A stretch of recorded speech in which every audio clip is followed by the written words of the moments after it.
Bienvenidos amigos al programa de música, lectura y conversación, producido y conducido por el señor Manuel Barba, director de la corporación La Tribu de Narradores de Perú. También locutor de Radio Satélite Visión y Americavisión. Este programa es retransmitido en vivo por el canal de TV Mundo Digital. Adelante.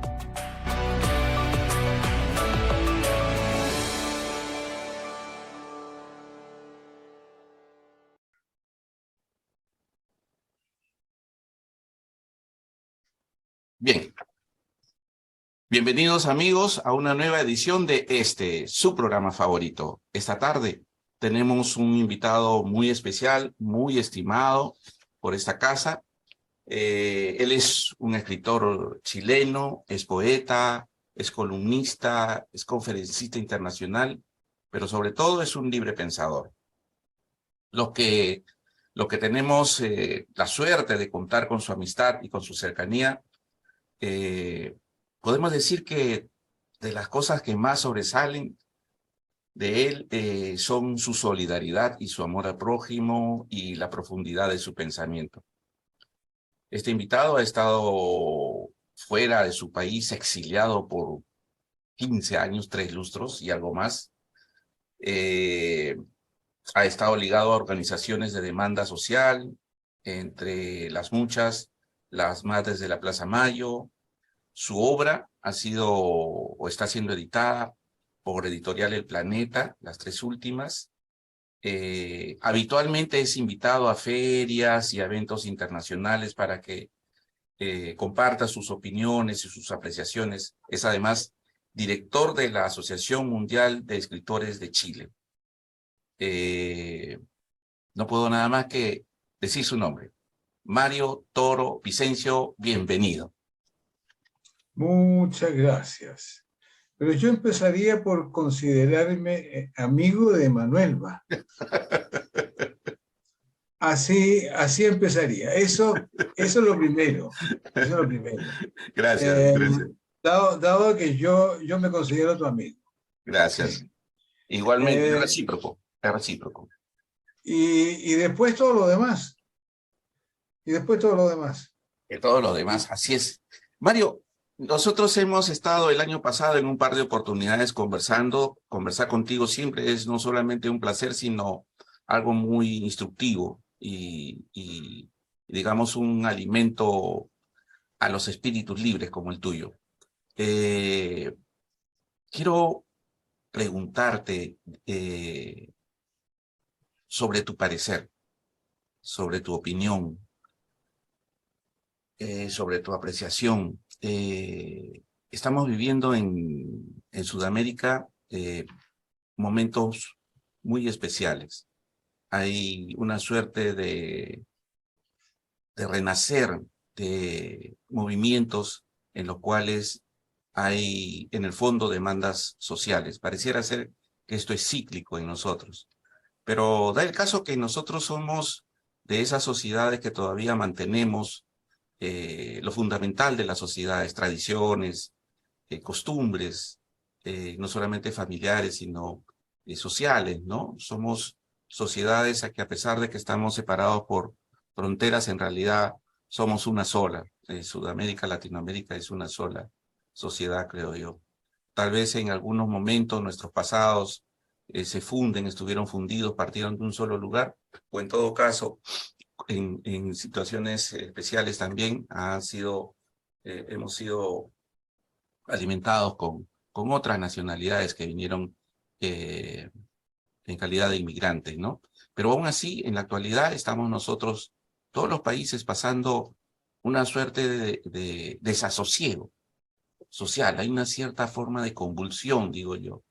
La última vez que conversé contigo, hablamos sobre este acontecer y me permití emitir una apreciación, y era que mucho del tema ideológico, que fue lo que marcó la década de los 70, de los 80, en estos momentos, en este siglo nuevo, no se ve, ¿no? Entonces, hubo una persona, que me voy a permitir decir el nombre, el escritor Jaime Jales, que luego me escribió y me dijo que no era tan cierta mi apreciación acerca de que ya no existe una confrontación ideológica, que sí existe, que se mantiene, que tal vez no es tan cotidiana como lo fue en la época de la Guerra Fría, pero subsiste. Y entonces, como quiera que tú eres una persona que como yo venimos del siglo pasado, venimos también de una época en la que el idealismo y las consignas ideológicas nos marcaron e hicieron parte de nuestra participación en la vida de cada uno de nosotros, en nuestras sociedades, en nuestras profesiones, en nuestras familias. ¿Cómo ves esto que ahora empieza a reverberar en Sudamérica? En Argentina existe un gobierno con proclividad al socialismo, eh, Venezuela, Cuba, Nicaragua. eh, Hay otros ejemplos como por ejemplo el México, boliviano, el mexicano, que si bien es cierto no son declarados, pero tienen Chile, cierta proclividad, ¿no? Chile. ¿Tú cómo ves este tema? Tú que eres un libre pensador, tú que tienes una experiencia sobre este tema. A ver, nombraste la ideología. Voy a partir por eso, querido Manuel. La lucha ideológica hoy es fundamentalmente contra el individualismo. Fundamentalmente contra el individualismo.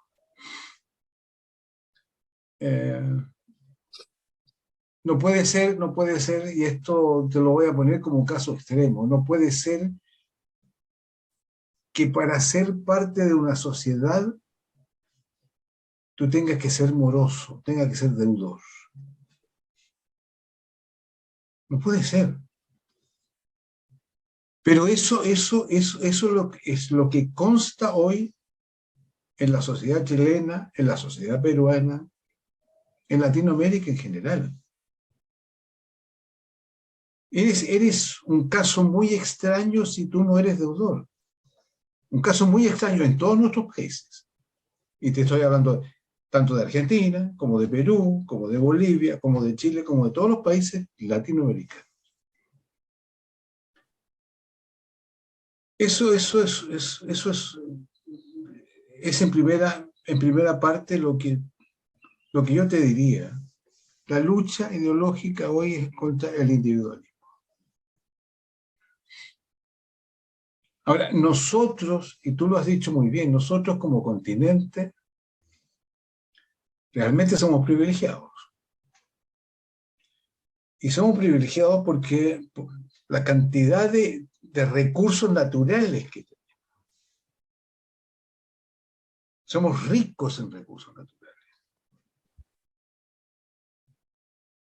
Tenemos la trilogía de los países con litio: Argentina, Bolivia, Chile.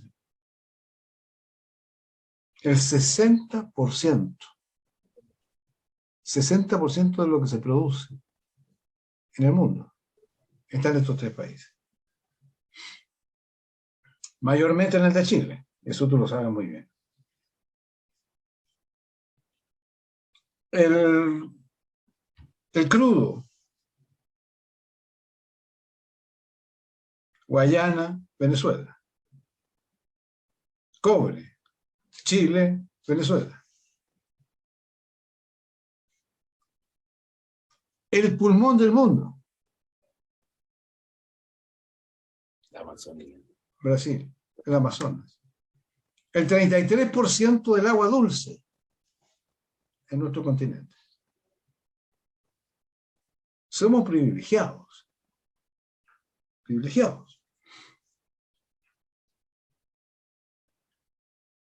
Además de tener una cultura muy parecida, que esto lo hemos hablado tú y yo antes, tener un lenguaje que nos es común. una lengua materna que nos es común, y una prima hermana de lengua materna como es el portugués. Entonces, yo me preguntaría, ¿qué es lo que nos hace falta? Y te lo voy a decir en estos términos. ¿Qué diablos nos hace falta? Si tenemos todo esto, Manuel. Bueno, yo diría, voy a partir hablando por un coterráneo tuyo, Mario Vargas Llosa. Lo considero un muy buen escritor, excelente escritor. Pero cuando Mario Vargas Llosa dice de que la gente puede elegir el bienestar, yo sinceramente te digo, me considero extraterrestre. No lo entiendo para nada. ¿Quién puede elegir eso? De nuestro continente, ¿cuántos son? Y en el mundo, ¿cuántos son? Miles de millones que no, precisamente, que no pueden elegir su bienestar. Y aquí es, también lo hemos hablado tú y yo, aquí es cuando yo hago una diferencia entre lo que es vida y existencia.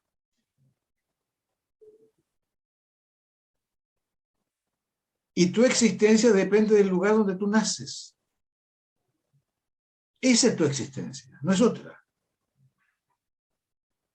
Y depende de donde tú nazcas, es si tienes acceso a, en términos sociológicos, acceso a ese bienestar.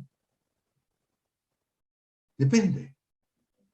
Ahora, ¿cómo diablos nosotros estamos en estas condiciones después de ser tan privilegiados en recursos naturales? ¿Y por qué? Yo creo que tú debes recordar muy bien a Hegel, que él hacía un análisis sobre la Revolución Francesa y la monarquía. Y decía, lo que es racional se hace real. Y lo que es real se hace racional. Para él la monarquía era irracional, porque no tenía absolutamente nada que ver con la situación de la Francia en aquel momento.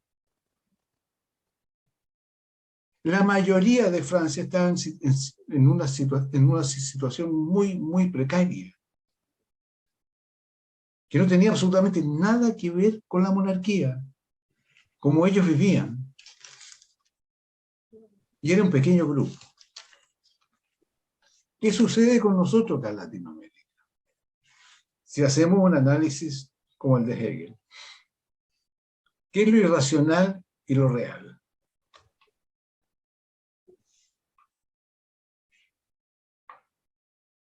Yo diría que lo irracional, porque esto tiene carácter mundial, tú lo has dicho bien, el sistema de inequidad en el mundo.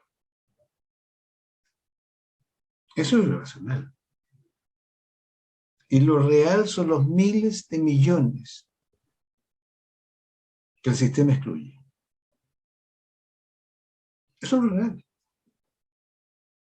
Y lo irracional es el sistema. Ahora, llevado eso a nuestro continente, teniendo además culturas tan parecidas, ricos en recursos naturales, un idioma, ¿cómo no hemos podido lograr aún este pensamiento bolivariano? ¿Y el por qué? Las fronteras, la división de los países. Las fronteras que son, no sé cómo denominarlas, accidentes administrativos. Porque sinceramente te digo, si tú vienes a Chile, tú vas a escuchar más falsos de lo que escuchan en tu país. ¿Sí? Es lo que la gente escucha. La bohemia en Valparaíso, lo que más se escuchaba eran valses peruanos.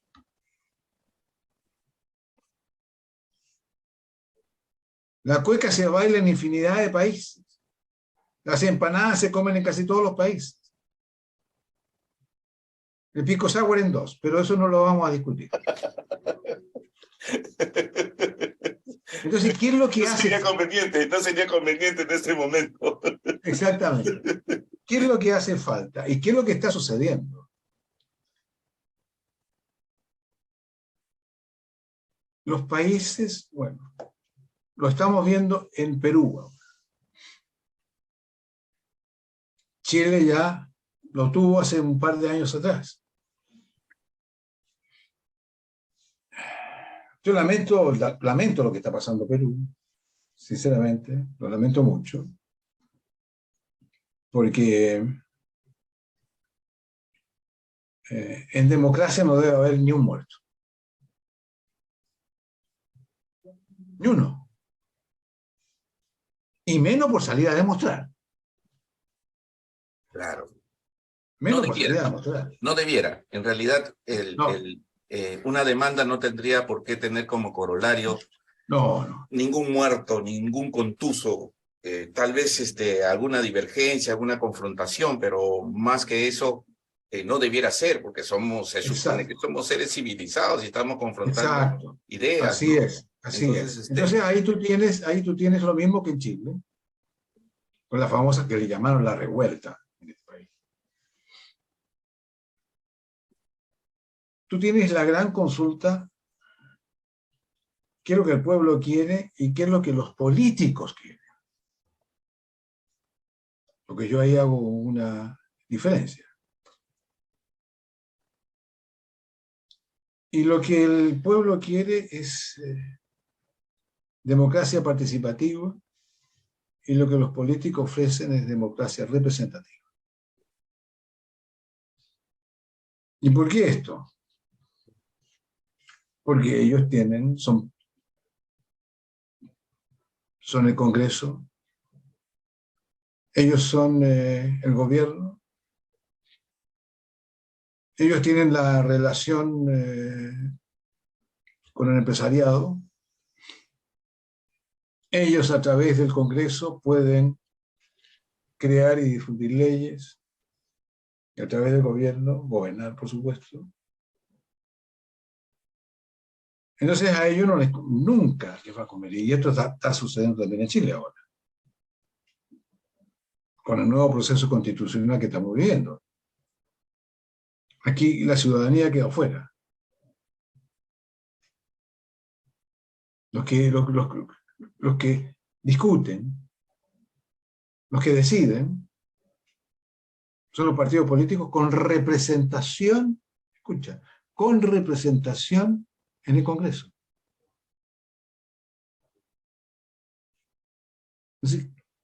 Entonces, la gente en general se ha empezado a dar cuenta, más que lo que tú y yo podamos decir en este momento, se ha empezado a dar cuenta de que sí hay dos tipos de democracia, que sí hay un sistema que los perjudica, que sí existen los partidos políticos, y te estoy nombrando los partidos políticos en general, pero que no están del lado de la ciudadanía, y que han empezado a demandar derechos.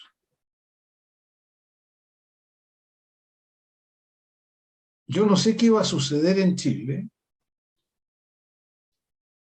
cuando se elijan los famosos concejales constitucionales que van a tener representación partidaria.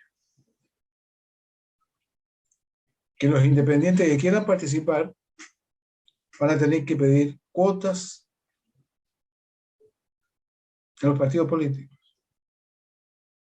Entonces, si tú me dices que eso es democracia participativa, yo te digo, bueno, ¿qué democracia representativa? Bastante.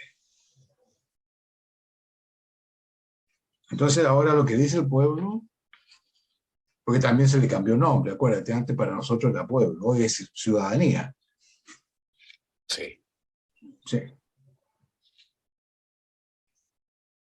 Lo que dice el pueblo es, sencillamente, nosotros tenemos derecho a decidir, somos una mayoría en este país.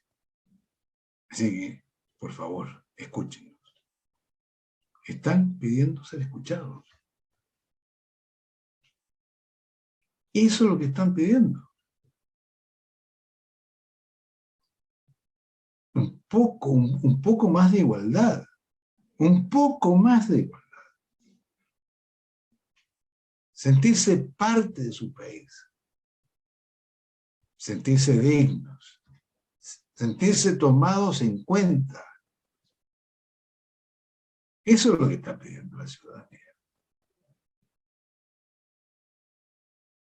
Permíteme hacerte en todo caso una apreciación. O emitirte una opinión, creo que es más propio decirlo. ¿Y cómo hacer que cómo podemos pensar que las personas de cualquiera de nuestros países participemos de esta democracia que ahora en general es representativa, como tú has dicho? Tú has puntualizado eso muy bien y yo creo que ese es un gráfico muy cercano a la realidad. La democracia está representada por una cierta casta de políticos, ¿no?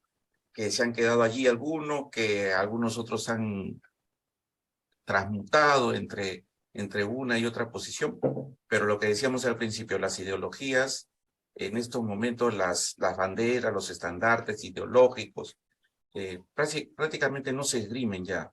Lo que se esgrimen son, por lo menos en el caso de Perú, propuestas para solucionar problemas que son en realidad demandas antediluvianas, vamos a decirlo, ¿no? Agua, luz, educación, salud, en fin, toda la lista. La mayoría de los políticos hacen y proponen sobre eso, pero no hay esto que tú mencionas, ¿no? La enseñanza, digamos, la exposición de cómo debiéramos nosotros conducirnos. Y dijiste muy bien, ya no como pueblo, sino como ciudadanos, que implica tener conciencia de pertenecer a un grupo, ¿no? Y de tener conciencia de que tu pertenencia tiene un peso específico porque es tu opinión la que debiera o debería primar, que no es lo usual en los partidos políticos. En el caso peruano, y puedo hablar con toda propiedad, los partidos políticos ahora pues son atómicos, ¿no? Sobre todo por un tema que yo creo que acontece en todos los lugares y en todos los países, ¿no? Temas de corrupción, temas de una suerte de mecenazgos, ¿no? Me compro un partido y esto es mío, no importa lo que yo piense o lo que creo, si yo tengo un jugo de ideas, como yo tengo este partido, yo nombro a quienes a mí me parecen son los más adecuados para mis conveniencias y esos son los que yo le implanto y hago mi propuesta a los ciudadanos para que se acerquen. Porque en muchos casos ni siquiera participan, ¿no? O sea, los partidos políticos, por lo menos aquí en el Perú, son minúsculos en número, pero representan a un 90% de la población, entre comillas, ¿no? Entonces, en cada oportunidad que hay recambio, simplemente se renuevan las promesas y ese 90% que yo digo, se va adecuando cada quien a lo que le parece, pero no hay una conciencia de pertenencia a un grupo que esgrime una idea o que esgrime una propuesta o que tiene una visión de país. No puedo hablar de las demás realidades porque sería impropio, pero me parece que algo muy similar debe estar sucediendo en el resto de las sociedades porque somos muy parecidos, ¿no? Muy parecidos. Diferencias culturales hay, pero digamos en esencia somos mucho de lo mismo. Entonces, ¿cómo hacer? ¿Cómo hacer para que regresemos a fuentes en las que tengamos conciencia de la importancia, de nuestra importancia como ciudadano, para que se decida nuestro futuro y de lo que nos van a proseguir, ¿no? Nuestra descendencia. Los que estamos de salida, tenemos la experiencia de haber visto muchos ejemplos, buenos y malos, ¿no? Pero los que vienen, nosotros hemos tenido la oportunidad de ver luchas ideológicas. Nosotros hemos visto el tiempo de la Guerra Fría, el tiempo de la contradicción, capitalismo, comunismo, la caída de Rusia con la perestroika, los cambios, y en fin, toda una suerte de, no voy a decir evolución, pero sí una suerte de cambios en las sociedades. Con el nuevo siglo ahora y la virtualidad y la globalización, pareciera ser que la lucha ideológica no existe, pero tú has graficado muy bien que en realidad lo que ahora existe es una lucha contra el individualismo, ¿no? Pero esa lucha ¿contra qué es? Es la pregunta que yo tengo. Luchamos contra el individualismo, pero ¿a cambio de qué? ¿Cuál es la alternativa? Buena pregunta.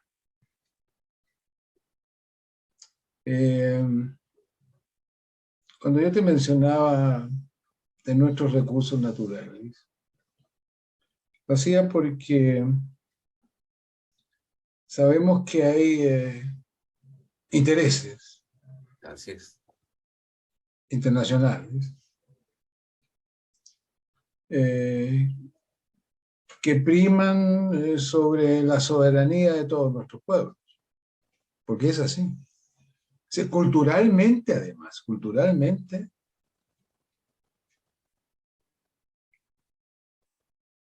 han entrado en todos los países. La cultura norteamericana, la cultura del jeans,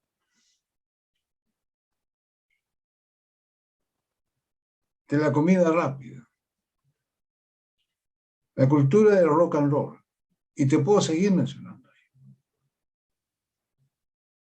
Nos invadió. Y estoy hablando de toda Latinoamérica, sin excepción. Nos invadió. Porque no tan solo, Estados Unidos no tan solo tiene el poder sobre todas nuestras naciones, el poder de las armas y el poder económico, sobre todas nuestras naciones, sin excepción. E impuso un sistema a nivel mundial, que es el sistema neoliberal es el capitalismo en su máxima expresión,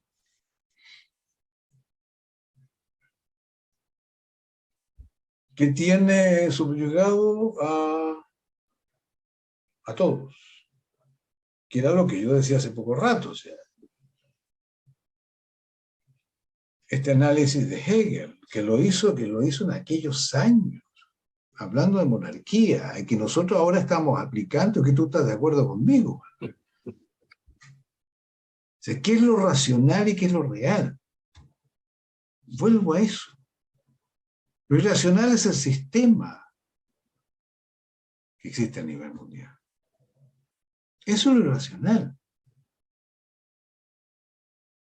Y lo real son los miles de millones de seres que el sistema excluye, porque los excluye.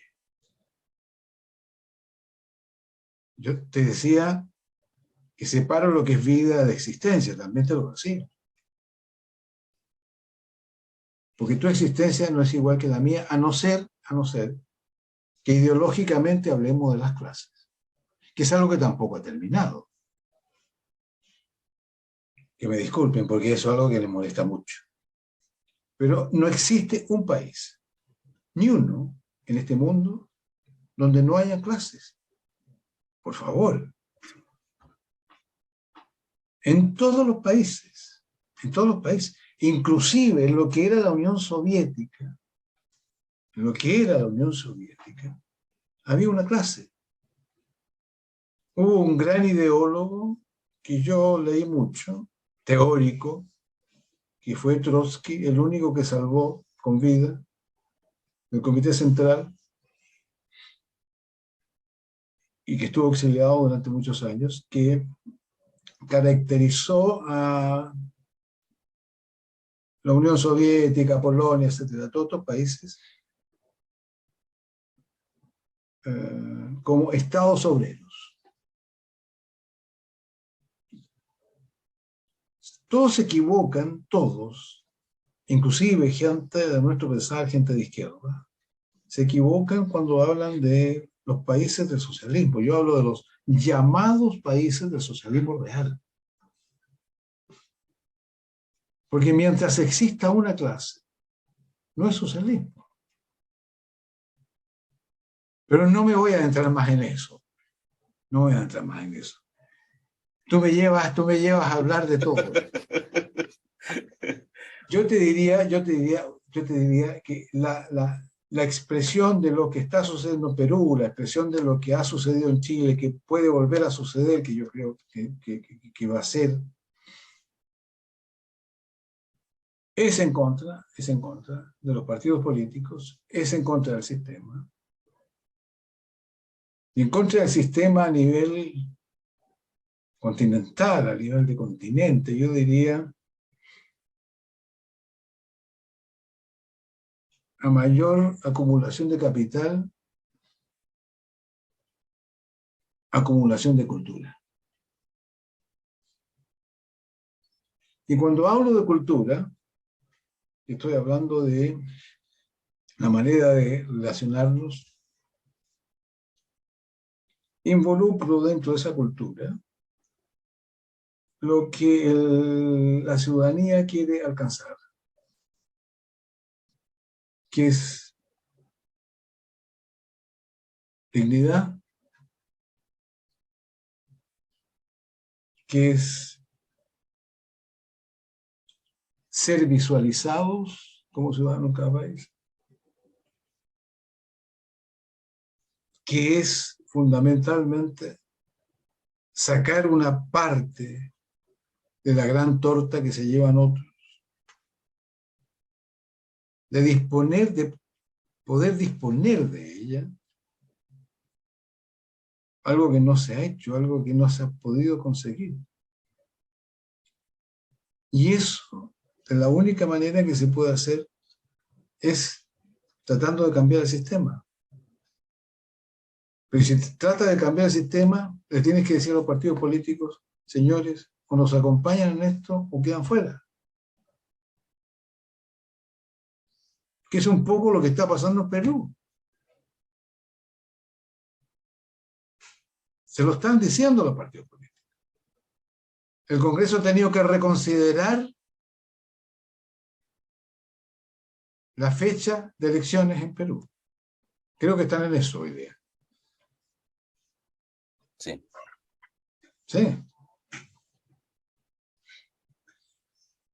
Discúlpame, me extendí, me fui a la Unión Soviética, no tendría que haberlo hecho. No, al contrario. Siempre conversar contigo es un placer, es un deleite.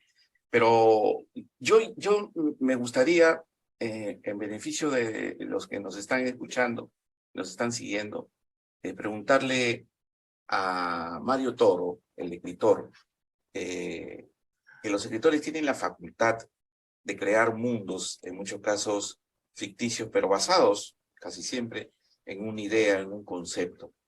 Si tuviera que escribir o hacer el guión de una sociedad próxima latinoamericana, ¿cómo la describiría? ¿Cómo debiera ser nuestra realidad? En este momento estoy escribiendo, no voy a decir mi último libro. Después de todo lo que acabo de pasar. El más reciente de todo eso. Claro. que en parte toco lo que estamos hablando tú y yo, con respecto de lo que son los políticos, con respecto de lo que es el sistema. Si tú me permites buscar una parte donde yo tengo esos escritos, Sí, sí, por favor. sí te voy a decir algo,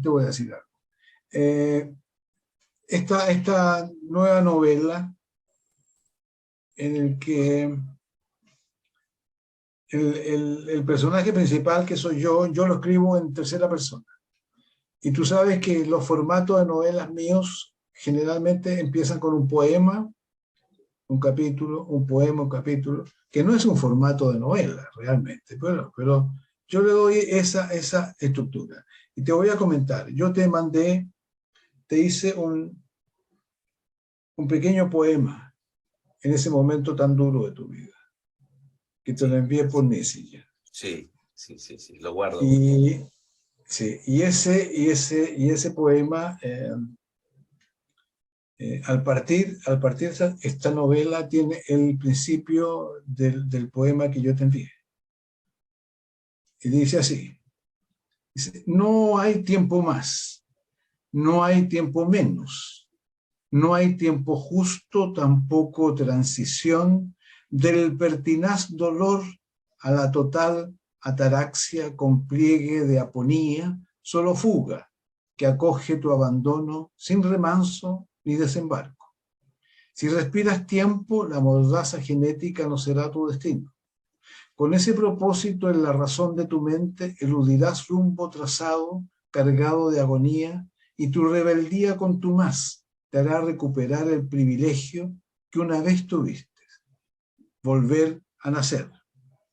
Ahora, con respecto a lo que tú me preguntabas,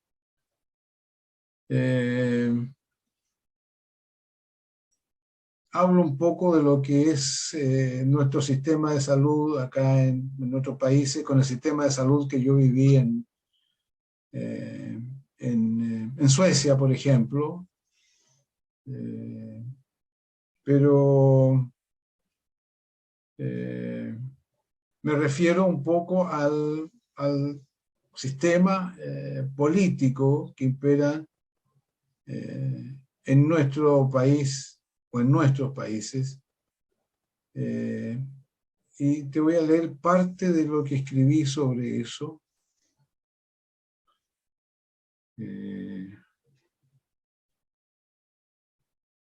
Dice lo siguiente.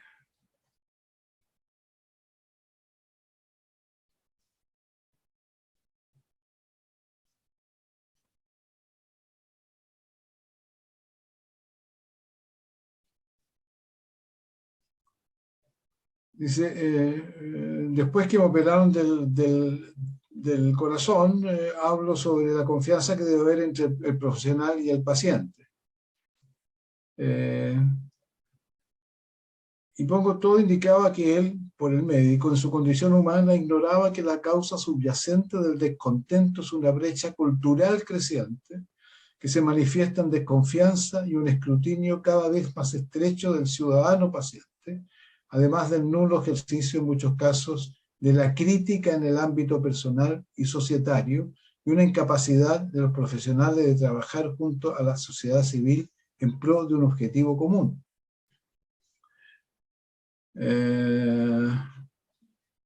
Después pongo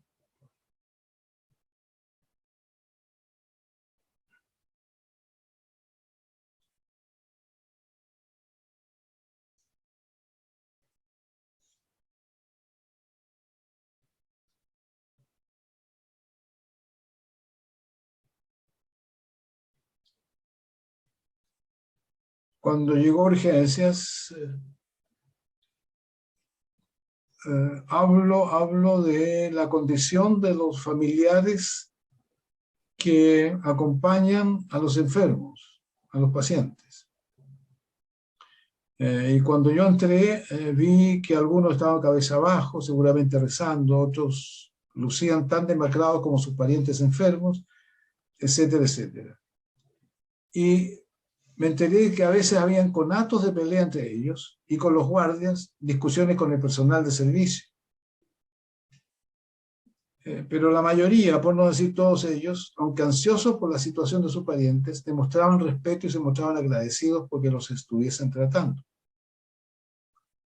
Pero esa actitud de beligerancia, de ánimo confrontacional de algunos, consideradas quizás como inusuales en un hospital, era la respuesta a un estado de insatisfacción nacional, derechos conculcados, pobreza, iniquidad, injusticia, que el personal del sistema de salud del recinto debía estoicamente resistir, no obstante que a gran parte de los trabajadores del hospital, sus salarios y sus condiciones míseras los ubicaban en el mismo plano geográfico de los llamados insurrectos. Y aunque le hicieran sentir el sexto infierno de Dante por su manera de pensar de los políticos, no de la política, que había sido parte de su vida y seguía siéndolo, a Mario ese estado de crispación lo retrotrajo al estallido social al que muchos políticos, mintiendo con descaro, decían sentirse sorprendidos de que hubiese ocurrido. Eso solo daba lugar a absurdos que a él lo hacían desconcertarse en sus intentos de discernir entre la razón y la sinrazón, porque la situación había sido pronosticada con mucha antelación. Los pitagóricos políticos que usaban esa esencia matemática o para invertir dinero, medir los metros cuadrados de la superficie de su influencia y o contar votos, arguían sobre una gran adversa conclusión. Estaban ante una masa inmadura e incivilizada. La percepción de él era que los partidos nos habían dado la tarea de dar expresión a los estados de ánimo o a las aspiraciones concretas de los desposeídos y postergados, sino más bien consideraban que debían amasar y moldear esos estados de ánimo, viéndose a sí mismos como tutores de este sector poco esclarecido de la sociedad. No cabía duda de que los partidos no valoraban e impedían la deliberación de la ciudadanía como método de participación. Nunca lo harían, pues se exponían a quedar sin el poder. No hay poder en la verdad. ¿Y para cuándo debemos esperar el nacimiento de esta nueva novela? Pronto. Este año. Pronto. Sí, este año, sí. Pero no te voy a preguntar. Todo esto es primicia, todo esto es exclusiva. Sí, por eso. Tú me haces hacer este tipo de cosas. Voy a dejar a todos nuestros seguidores con la inquietud de saber cuál será el título, cuándo se lanzará, cómo será, cuál será la temática, pero lo que tú nos acabas de compartir yo creo que es muy importante y queda marcado. Mario, como siempre el tiempo es un eterno tirano y enemigo, sobre todo de nosotros dos que nos encanta conversar y nos solazamos con los temas con los que tratamos. Ya nos encontraremos o allá o acá, pero de encontrarnos tenemos que hacerlo. Eso de hecho. Quizás más pronto yo allá que tú acá, pero dejemos que el destino lo decida. Estoy muy decidido a tomarme esa botella de vino que tenemos pendiente. Muy bien. ¿No? Una. Y esperemos que sea muy pronto.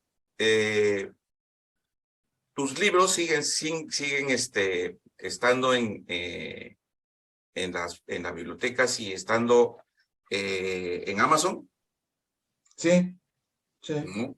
O sea, solamente hay que poner para buscar tus libros tu nombre y aparece toda la lista. Toda la lista, ¿correcto? Sí, así es. Mario, yo sé que tú eres una persona que te gusta mucho la privacidad y no deseas, no tienes por costumbre en todo caso hacer muy público tu WhatsApp o tu página oficial. Es más, creo que tú no tienes una página, o si tienes una página. No. Sí. No. Pero sabemos que Mario Toro está allí siempre pensando en nosotros, haciendo todas estas creaciones tan importantes y tan lúcidas y tan necesarias. Estas conversaciones acerca de la justicia, la injusticia, la existencia, la ciudadanía. Y terminé el poemario Universos, que te comenté. Sí, lo terminé. pero todavía no lo has publicado. No, todavía no. Pues ese sí estamos a la espera de que sea en uno de estos meses, en uno de estos momentos. ¿Quieres que te lea uno de los poemas? Léeme uno antes que nos vayamos. Si puedes. Ya, espera, voy a buscar.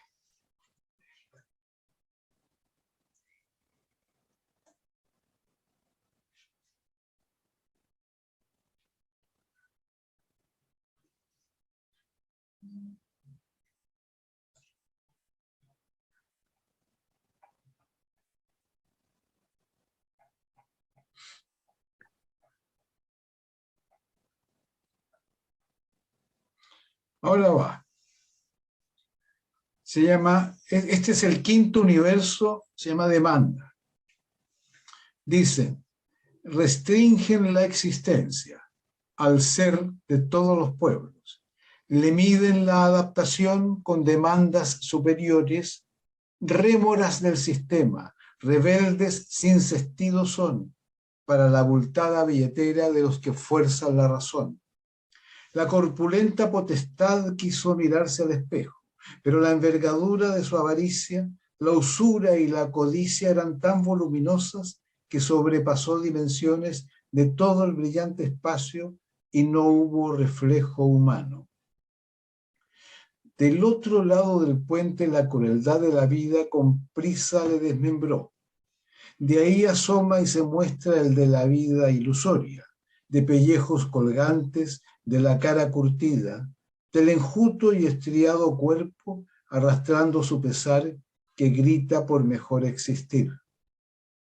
La materialidad de la gente en apariencia, estructura y forma humana pueden parecerse, pero están lejos de serlo, como las estrellas que titilan y nos guían con su luz de un vasto recorrido de hace 3000 años y hace que tanto en el cielo como en la tierra se vivan distantes realidades. Para la masa, la vida es el pariente lejano de nula convivencia y la existencia, hermana, que no por ser cercana resulta ser fastidiante y agobiante compañía. Como muchos con un espacio y tiempos prestados, llegó temprano al colegio, entró tarde a las clases, que provocaron demora a todos sus pasos siguientes, atrasándolo a la entrega de títulos colegiados y al reparto de bienes de seres consagrados. Dedicado a buscar la vida es de aquellos que lo postergan porque a él se le postergó.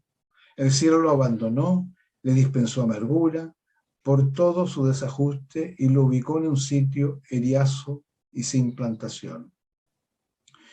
Y los de almácigo de cristal, aunque carezcan de abono, tendrán una debida vida con validez de oro que será sustantiva, amasando fortunas, calibrando intereses con el esfuerzo de otros. Y en la circunferencia, al de arriba ensimismado en su reino, la estadía en altura le produce vértigo, y al mirar a los de abajo, temor por lo escarpado del terreno, este afecto a gravedad, puede resbalar para dar en terreno no deseado donde todo se marchita. La fe de ratas de la vida no es la existencia del pobre. La oración de su universo es oscura y distorsionada que hace su mundo confuso, equivocado y erróneo, aunque antípoda de toda geografía que eleva murallas de acumulación de riquezas que se niegan a compartir. Quiere vivir y no le alcanza para elegir. El plenilunio del mercado decide por él. Le corre el eje del globo, de la calzada, de su devenir y de su mínima existencia. Como la arena que la playa no abandona, guareciéndose en montículos, succiona la inmensidad del mar en toda su extensión que deviene en extinción como único destino. La naturaleza del de abajo resiste los embates en su inamovible vida de las olas de injusticia de apolínea contención. No hay inauguración de amaneceres, No hay cita posible con la humanidad que la historia con palabras cite, pero al apuntar el día, las cornisas duras del poder se disiparán. La ira de Dios del Antiguo Testamento amainará. Ya no habrá desalojo de su dignidad. Como artesano de lo indecible, cumplirá con la tarea indelegable, abrir las calles a la igualdad para terminar con la enfermedad de la ignominia y egoísmo que la esperanza es y será la cura para obtener dignidad. Gracias, Mario. Gracias. Mario, esta casa radial y esta casa televisiva quieren agradecerte de manera expresa este tiempo que nos has compartido, estas reflexiones y esta lectura de tu obra. En realidad para nosotros siempre es un placer estar contigo, va a ser siempre una gran satisfacción tenerte aquí como invitado. Te reiteramos la invitación para una próxima ocasión y oportunidad y los micrófonos para que te despidas de nuestros seguidores. No sabes y te lo voy a decir, ¿eh? Esto lo van a escuchar muchos, sí lo van a ver muchos, pero lo voy a decir de todas maneras, aunque yo, como tú dices, yo privilegio mucho mi privacidad, pero extraño estos momentos contigo. Gracias. Sinceramente te digo, sí. Gracias. Sí. Porque una, me hace reflexionar, dos, reflexionamos en conjunto, Sí. nos retroalimentamos. Yo no te considero entrevistador. No lo soy, yo soy un conversador, por eso Tú me eres, gusta conversar contigo. lo que yo te iba a decir, sí. Tú eres un conversador y sabes conducir. Gracias. Lo haces muy bien. Gracias, Mario. Realmente. Gracias. Yo me siento muy bien contigo. Hombre, viaja pronto a Chile. Amigos, estuvo con nosotros Mario Toro Vicencio desde Chile. Muchísimas gracias por su compañía. Muchísimas gracias a Mario Toro por su presencia.